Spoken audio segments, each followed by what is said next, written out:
Assalamualaikum warahmatullahi wabarakatuh. Pengendalian hawa dan kesehatan jiwa. Sesungguhnya dalam pengendalian hawa itu bukan sekedar hawa nafsu, tetapi juga hawa yang masuk ke dalam tubuh kita, yaitu berupa udara atau oksigen. Udara atau oksigen yang masuk ke dalam tubuh kita ini bagaimana ritmenya akan menentukan bagaimana kesehatan kita. Jika udara yang masuk berkecukupan dan masuk dalam kondisi normal, maka akan sehat pula badan kita. Tapi bila udara yang masuk ke dalam tubuh kita dilakukan dengan terburu-buru atau tergesa-gesa, maka udara tersebut akan berdesak-desakan, menabrak sana-sini, dan sehingga membuat tubuh kita suhunya akan naik. Kapan terjadinya masuknya udara secara terburu-buru? Ini dapat kita lihat ketika kita sedang emosi, kita sedang dikuasai oleh hawa nafsu. Maka disitulah udara akan masuk dengan terburu-buru.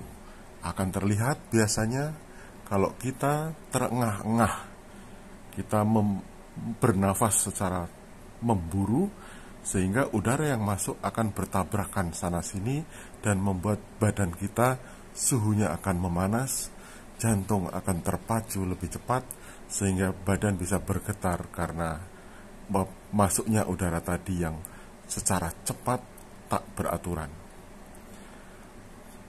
Biasanya hal ini terjadi pada orang-orang yang sedang tensi tinggi, ketegangan tinggi, atau dalam amarah yang sangat besar. Demikian sebaliknya, kalau udara itu masuk ke dalam tubuh kita dalam kondisi yang kurang, volumenya kurang, prosentasenya kurang, maka akan menyebabkan nutrisi yang masuk ke dalam tubuh kita pun berkurang. Maka badan bisa lemas, pikiran jadi tidak bisa normal, dan banyak hal-hal yang jadi terlupakan. Seperti otak yang kurang mendapatkan nutrisi, maka tubuh kita pun akan melemah. Seperti apa hal ini akan terjadi? Biasanya pada orang-orang yang mengalami depresi, karena kecemasan, ketakutan, dan kehilangan pada harapan membuat mereka tanpa disadari akan memasukkan udara dengan cara yang sangat lemah, dengan sangat berkurang, sehingga lama-lama tubuh akan semakin lemas. Jika kita mengalami seperti ini, biasanya pikiran dan badan akan terpisah jauh. Badan kita berada di sini, tapi pikiran kita berada di sana. Sehingga lama-lama kita pun tidak peduli dengan kondisi badan kita. Maka udara yang masuk ke dalam tubuh kita pun kurang dari yang seharusnya. Maka badan kita pun akan mengalami sakit, pelemahan, penurunan imun, dan sebagainya, sehingga badan akan semakin rapuh dan sakit. Jadi saudara sekalian, kalau udara yang masuk ke dalam tubuh kita, baik kelebihan maupun kekurangan, sama-sama akan berdampak jelek pada kesehatan kita, pada kesehatan jiwa kita. Dan kesehatan jiwa kita ini akan dominan mempengaruhi kesehatan kita ke depan. Lalu bagaimana cara mengukur kesehatan jiwa? Kita tahu bahwa banyak orang ketika sakit secara fisik, dia akan langsung mencari pengobatan. Beli obat di apotek, pergi ke dokter, tabib, dan sebagainya. Tapi banyak orang yang ketika jiwanya terganggu, dia hanya bisa mengeluhkan sendiri dan takut untuk mengakui di depan orang lain.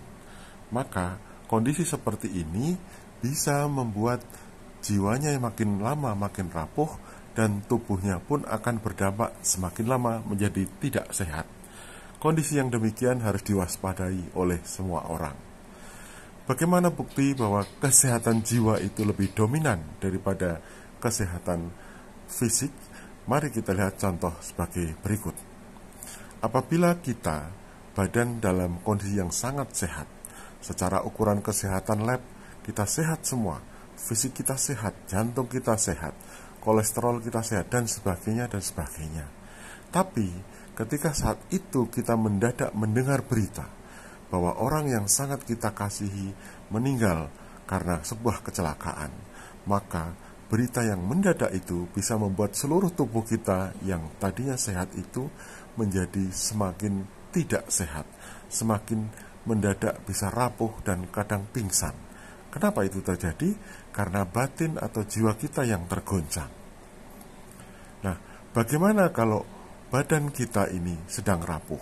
Kita lihat, jika suatu hari kita dalam kondisi yang badan rapuh karena sakit-sakitan, tapi ketika kita melihat ada orang yang terkasihi oleh kita dalam kondisi yang mendadak harus ditolong, karena kalau tidak ditolong dia akan mengalami kecelakaan fatal, maka yang terjadi, kita akan semangat 45 untuk menolongnya, akan bersemangat untuk bagaimana agar dia selamat dari kecelakaan itu. Disitulah nanti akan datang sebuah energi yang sangat besar, sehingga kita bisa bangkit secara fisik, mampu menolong orang tersebut bangkit dari keterpurukannya. Energi seperti muncul tanpa diduga-duga, kita bisa melompat, kita bisa langsung berdiri, kita bisa langsung berlari. Tapi setelah pertolongan itu datang, biasanya kita pun akan langsung lemas lagi. Saudara sekalian, inilah bukti bahwa orang yang jiwanya sehat, maka dia akan mampu menopang badannya yang rapuh. Tapi badannya yang sehat, ketika jiwanya tidak sehat, maka badannya pun bisa ambruk tanpa bisa apa-apa. Maka kesimpulannya adalah bagaimana kita bisa mengendalikan hawa yang ada di dalam tubuh kita, dalam perputaran oksigen yang ada di dalam tubuh kita.